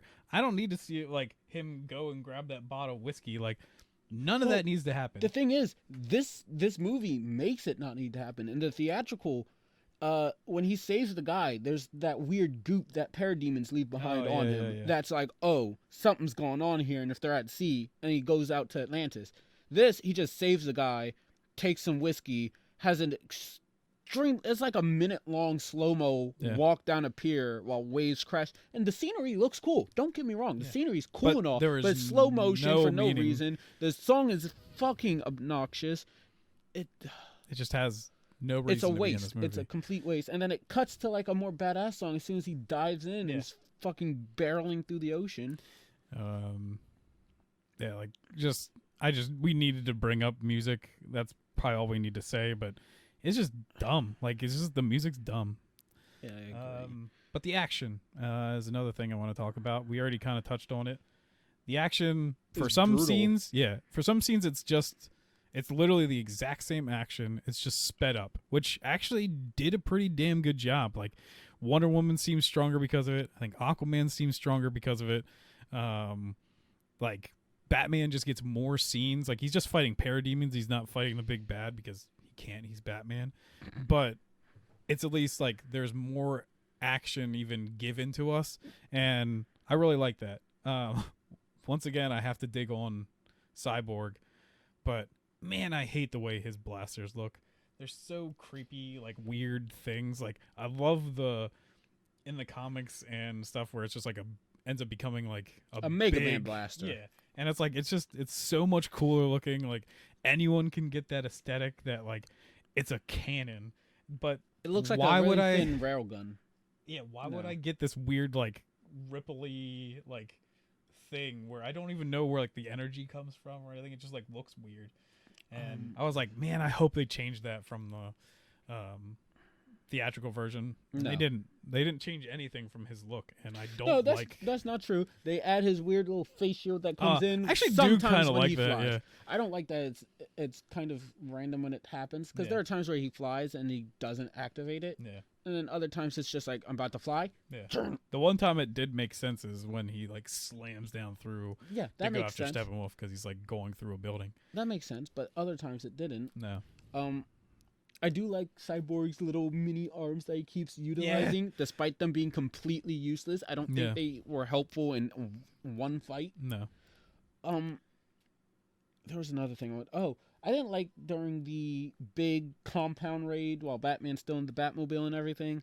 Cyborg's flying around outside with parademons, and he's blasting along these buildings that then collapse inwards to kill like all the tailing parademons. I thought that looked really dumb. Yeah. I didn't really care for that. Well, and the like, his blaster has not been that powerful like this whole entire time. Like he couldn't even like push Steppenwolf really back, and now he can just level whole entire buildings. Maybe they're fucking, old, decrepit, and worn down. I don't know. That part didn't really bug me. I just thought it looked dumb. What the fuck else was there? I do like that this movie fixes up a couple like nitpick things in action. Like you said with speeding up the stuff. Speeding it up when Batman grappling hooks to hit a drop kick on a single parademon. Because it's sped up, it at least looks more like he's pulling himself and using the momentum of his grappling hook to, add a little extra oomph to his kick rather than just jumping and then doing the exact same motion he would have done regardless. Yeah. Also with Batman, when he is bombing the barrier around Steppenwolf's compound, he shoots a missile once, sees that it works, but it regenerates. Yeah. And so then he goes... bring up in the original that we hated that he's just like, I'm just gonna barrel through. We'll see what happens. Like, yeah, and this one he shoots it once, sees what it does, loops around, and unleashes the entire bombardment, and it still leads to the same result. He flies through, but the Batwing or the Bat Carrier, whatever the fuck we're gonna name that ship, the big one, it clips its wing, it goes down, he yeets out in the Batmobile. Which magically it's back to normal when they go to leave. Did you notice that? No, I didn't actually. Because when they're standing on top of like the reactor, it's just flying fine, and they jump into it. That is. Oh yeah. I did not peep that until now. Cyborg used his magic levitation, metal healing powers. But I mean, like, it's just so like weird. I was just like, wait, didn't that go down? And they didn't they basically just made it look like everyone just went straight up on top of the thing to pose. And because even already that looked dumb in the original, but now it looks super dumb because it's like super hard for Batman to like get up there. Like Superman has to give him a hand. And then you're just like, why did you guys even come up here? You're not even like this time, because it doesn't have like those ripply things where everything looks pretty at the end. That you don't even have like a reason to kind of like survey the land and kind of like appreciate that you saved the world or whatever. You're just kind of like hero shot posing. Like, yeah, it's just super awkward. And it gets like the thing I hate at the end of Infinity War, where like everyone's just posing at the end. They literally just like cut to everyone who's left, and they're all just like looking at the camera, and I'm just like, what is happening? There was something else that I wanted to bring up that I thought was weird, and I can't remember what it was. When the bat carrier, which is what I will refer to it as for now, crashes. In the theatrical, it crashes, and immediately the Batmobile yeets out, and it's a high-speed thing. In this one, it crashes, and the parademons go to investigate. They look inside, and it's pure black, and a bunch gather around to search it. And then Gatling gunfire goes off and mows all of them down, and it drives off. And I kind of feel like the theatrical cut works because it's kind of that high energy thing. Yeah. He did just raid their compound. And Batman knew he was going to crash anyways. Yeah, so. And it seems like he's more prepared. This one, it works because it's Batman. There's tension to it. There's this dark atmosphere. It fits the Batman aesthetic. Well, especially since they add the line where they're like, well, what are you even gonna do? And he's like, we'll see, or whatever. Yeah. Which So I don't really know which version I like or better. I like Yeah. both versions for that scene at Yeah. least, but I don't know which one I like more. Okay. You want to do the epilogue then? Is that what that's for? All right, let's go. Let's go. Okay. So a lot of it is the same at first because we get the stuff with like everyone kind of like ending out their story, and it's not even a part of the epilogue, but it's like the scene that's like a tale of two fathers or something like that. Well, we get that first, and it's like telling about Cyborg, like the other part of his dad. His dad's actually like, I'm your dad too. I'm not just the guy that brought you back to life. I'm your father 2 times over. Yeah. And it was actually kind of like a sweet thing, I guess. But we get all that. And then we get the thing with Deathstroke again. Which I like more. Yeah. Because in this one, the motivation it's not they have a league, we should have a league. Yeah. It's essentially, I heard you want to kill Batman. I can give you something that helps. Batman's name is Bruce Wayne, so it's a much more personal And then he grabs thing. a glass and he's like, I think we can talk now or whatever. Yeah, and it's it's just something like, to celebrate. yeah, I'm like really cool with that. It's the exact same scene, but it sets up a much more personal conflict for the next possible movie, and I like that. It works. Sure, would I prefer to see a Legion of Doom versus Justice League, and it has Deathstroke versus Batman in it? Yeah, I think that would be way cooler if done properly. But the stakes and stuff on this are way more personal now because they allude that Batman has humiliated or wronged Deathstroke in some way, and that's Well, I guess way more. they're cutting to that he took his eye Yeah, in this version because he didn't in the original. But like, yeah, but they do 'cause he's make a like, line about maybe it. an eye for an eye. I don't know if that was like him saying that Batman took it, which I could see this more brutal Batman doing, or if it was just him making a pun at That Deathstroke's he expense. missing an eye. Yeah. But it's still a much more personal film that involves 2 of the most badass fighters to exist. And then we cut to the dumbest 15 minutes of my life. So we get another nightmare sequence. Wait, no, I thought Martian Manhunter was next, right? No, because he wakes up from the nightmare. Oh, and then he yeah, sees you're Martian right, Manhunter. you're right. So it cuts to another nightmare sequence. Batman's hiding behind a car, and there's more like insect-looking. Like I don't even know why they changed the parademons. Like they looked fine, but they're like more insect-looking. And then so Batman like gets out from it, and he's like, "All right, coast is clear." And then they start revealing people like Mara, which probably won't get that because I think she's gone, with just like a bunch of shit on her back. She's just carrying like everything. We have she's just like that NPC character that you have like follow you, and you just like hand her all your shit. Like I'm overweight. My capacity is overweight because Batman has like nothing on him except for like a gun, a scar. Yeah. We have Rhodey, the War Machine. Cyborg with his giant shoulder-mounted Gatling gun. Yeah. I forgot about that part because I was like, "What?" I was like, "Is Don Cheadle in this for some reason?" I don't remember Don Cheadle. Yeah, Cyborg is alive with a. But he's also like a pussy. Like he's like scared, like crazy at first. He's just like getting out, and he's got like these rags over his body and stuff. I'm like, "You're just metal. Why do you need rags over your body?"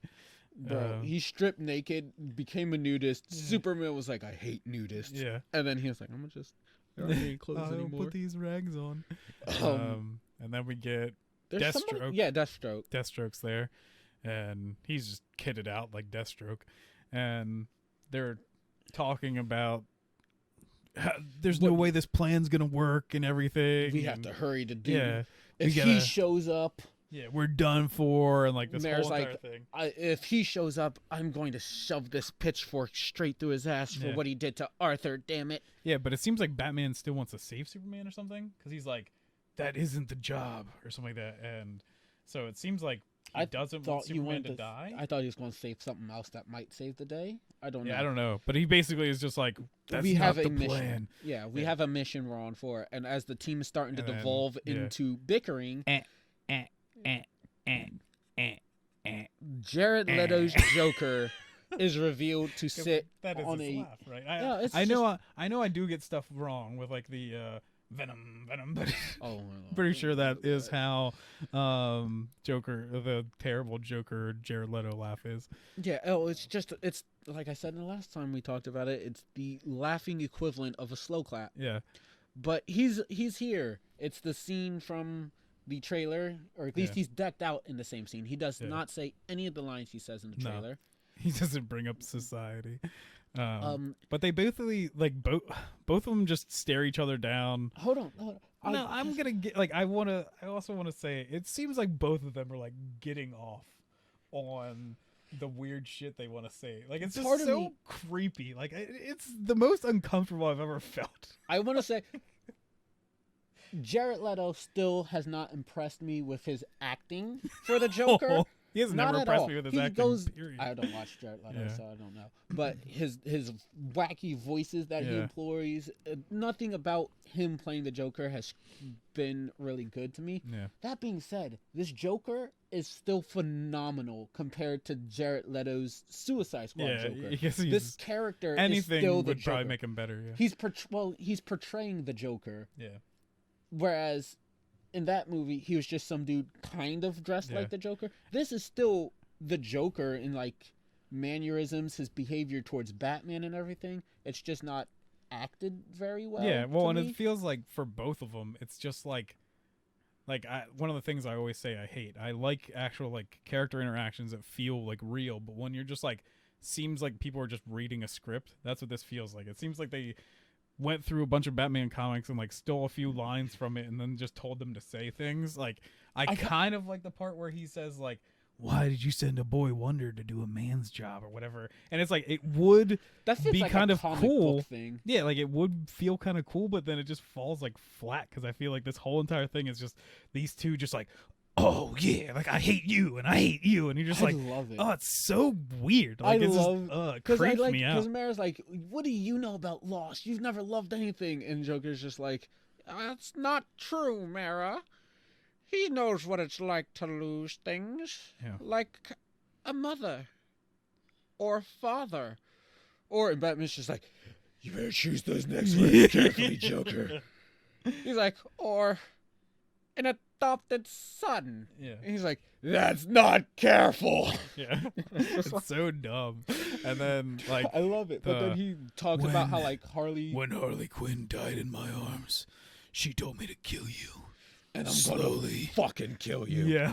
It's just like, oh my god. And I like it because like you can see I mean like it's super weird that it's like I swear this is a wet dream for Batman. Like, I feel like it's a wet dream for the Joker. But I mean, this is still Batman's dream. Like, he's still dreaming this stupid shit. Like, like we have to acknowledge that Batman put this whole entire stupid ass like. This is still Batman's subconscious putting these stupid ass lines in his head. Like, fucking. I also like the small touch of like every time the camera is on Joker, it has this really uneven, unsteady. It's constantly walking in and out. I hate that look, and that was a definite Zack Snyder thing that he chose to do. They showed the image of how he did it, and he was literally just walking sitting forward. No, he was sitting on a thing right behind Jared Leto, like literally with the camera like this close to his face and just like moving it in and out. And it's just like that's amazing. Like this hilarious. Is the like dumbest thing I've ever seen in my life. Because it's that chaotic energy the Joker is known for, and I feel like it's an attempt at a visual way of portraying, that chaos that Joker tends to embody. Yeah, I don't know that whole entire thing, and then. We brought up before that it's weird that Superman still has the solar suit on when he opens up his thing, but we kept thinking like, well, yeah, we already saw this like precognitive thing from Cyborg that he saw the future and Superman's bad, and kind of like the comic books, I think they were called like the Last Son of Krypton or whatever, where he actually joined Darkseid, and but it just becomes super dumb when Superman shows up to face all of them and he's in the blue and red suit. Like it's just like there's no consistency to make this even make sense. Like, if he was even in, like, at least in the black and silver suit, then we were like, oh, because they're just still trying to, like, make you think this could be the same timeline that he saw through the mother box, that he's actually a bad guy. And then Superman basically kills them all. And Batman I don't wakes think up. really anything happens, but Batman wakes up, and then that's when He's visited by Martian Manhunter, who gives a rather dull speech to me. Just, like, hey, people call me Martian Manhunter, and then Batman's just like, okay. all right, yep, but, cool like, beans, Martian guy. Manhunter, his biggest role is essentially he shapeshifts into Martha to talk to Lois, and essentially has Lois leave her house to open back up because she's shut down ever since Clark died. And it just happens that when she goes out to open up, she happens to essentially just be in the area when Superman's resurrected, and she gets to. But I would like to beg to differ that also means nothing. So they basically show that that's what her daily routine is early in the movie. That she does that anyways. That she comes down. Oh no, gives coffee to that but cop she stopped and does anything. But no, it's like it's still. She was more, I guess, now just gonna go back to, like, she was actually finally gonna go back to work. To no, because when she goes in there before Superman's resurrected, the cop's like, "Oh, you're back. I thought you was done." She was like, "One more time" or something like that. So but, like, it is pushing her her out there for. No, because, like, really her whole thing is, like, he was trying to get her to, like, go back to work and, like, do more stuff, but, like, she apparently did this a bunch of times anyways, or you wouldn't have shown us that period in the movie but I took it as this was like her one last time coming to say her final goodbye to Clark, being like, "This is it. I'm moving on." I don't know. I feel like it could just be gone, and you could have showed us that earlier thing where she does this, like, every day maybe, and just hands coffee to this cop and visits the memorial, and then she could just do that again in the rest of the movie. Like, I was just like, I feel like you could have cut both of those scenes out and just had Batman bring her in as the big guns. Yeah. But that is his only real scene. He talks to her as Martha. He walks out the room, closes the door, and then he transforms into John, the Martian Manhunter. And he stands there for a minute, and then he turns into the black guy from BVS, the general dude. Yeah. And then he walks away. And it's like, cool, but, like, do something. Yeah. And then he talks to fucking Bruce in the epilogue and leaves with a twirling little fly off. Yeah. And it's like, well, and even Batman, like, doesn't seem like he's impressed. He's just kind of like, okay. Like, it was a we already have an alien, and he's crazy powerful. Like, he doesn't help at all during the Endgame fight. What can you do? He's like, well, I can go, like, I'm like a ghost, kind of. I'm kind of strong, but I'm afraid of fire. Well, like, we don't. The easiest thing for someone to make. But, like, the thing is, Martian Manhunter's like Cyborg, where a lot of mainstream audiences really don't know who he is. And his introduction is, sure, if it was more impactful or useful, you could argue it's cool to just watch him, like, walk out as Martha and just, like, all right, let's go. Yeah. But he doesn't do anything. He doesn't come back for the climactic end battle. He doesn't show off any of his powers. All we know, if I was just to watch this movie, all we know is that he can fly and he's a shapeshifter. Yeah. Like, I mentioned it last time with Superman using his ice breath for the first time in the theatrical cut, but Superman's so iconic that even people that don't watch, indulge in DC Comics still know of Superman. They still know, he flies, he's bulletproof, heat beams, ice breath, X-ray vision. Like, that's just stuff that people know. Yeah. Nobody knows who the fuck Martian Manhunter is. They have no idea all the cool shit he can do, and now his intro is just kind of nothing. Yeah. Well, I think that'll basically do it. We kind of gave you our entire impressions of it. I think we both kind of liked it. There's good things, bad things, in both aspects. I don't feel like I'll ever watch it again. I can say that. I don't think I can waste that much of my life to watch it ever again. Like, it's cool that they remade it, I guess, and he got to add his flair to it. There's things I really dislike about it. There's things I really like about it, but I can't take 4 hours of my life again and put it through that movie. Like, that took up like a gigantic chunk of my life. Like, I didn't think really like adding an extra hour to movies would have been a big deal, but I was just like, wow. Like, I've already sat for 3-hour movies, like for like Lord of the Rings and stuff, but I didn't know that 4 hours could just feel like I missed a whole entire like day. Because I guess like really, if you think about it, that's like half of a work day. That's like, my part-time shift back when I was a part-timer. Like, that's insane. But so now we'll cut to something that's kind of well, short. I do think if you're a DC fan, if you like DC, I think you should watch the Snyder Cut at least once. I think there's enough that a lot of people will get something they enjoy out of it. Some people will hate it. Some people will like it. I do not think it saves the DCEU.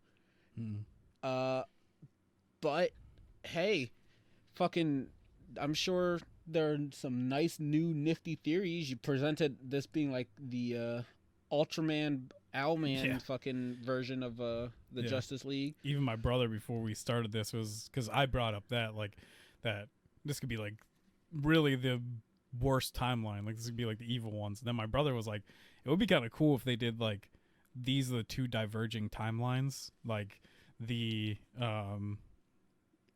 Snyder Cut and like the Joss Whedon versions are now like two competing universes.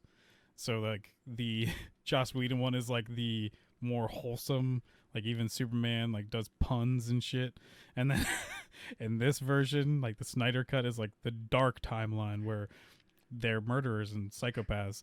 So then eventually their universes will collide, and then we'll have to see them fight each other. But really, either one, Batman's still a murderer. But unless Batman versus Superman only happen in one thing. I do think we should make Winter Soldier and Falcon a separate video, just because A, this one's already long as shit, pretty long, yeah, and B, I feel like making 2 videos might get more exposure. Yeah, so bring people to each one. So yeah, I think that'll do it for this one. Yeah. Do you ever want to share, like, do you want any like your social media stuff out there or anything? I haven't really made a social media thing for this. But I mean, like, even your own, like if you have a Twitter. I don't have Twitter whatever anymore. Okay. I'll make one here eventually. Yeah. I'll probably, if I remember, I'll make one when I get home. I'm Stoked Gamer on a lot of things. It's STOAKED gamer. I even have a TikTok because I don't know, for some reason I'm a 30-year-old. Hit the wall. I'm a 30-year-old that does TikToks. Hit the wall. Come on, just. Yeah. But yeah. T-pose on somebody. Hit the Superman. No, just Superman. No, you got T-pose. Oh. There you go. But wait, T-pose for me real quick one more time. All right, just gonna. Perfect. Oh dear God. Oh, that's great. Oops. We're canceled. He made me do it. No, I didn't. Yeah, I was actually like, yeah, there were certain movies I didn't want to watch in this DCEU, like our whole entire throughway, but I was kind of glad we did this. It was kind of fun. I don't know what we're doing next week though. Like, I have no idea. Well, I'm sure we'll have another Winter Soldier episode to talk about. Yeah, but I mean, like, there's got to be something going on. Because I also like, I don't know, we don't really get many views on these, but I at least like that we're picking a thing and kind of like seeing it through to the end. Like, or like making them almost like their consecutive episode kind of things. And okay, yeah. we did that with Star Wars, and now we've done it with the DCEU, and you were kind of doing it for the MCU for a while. But yeah. See you later.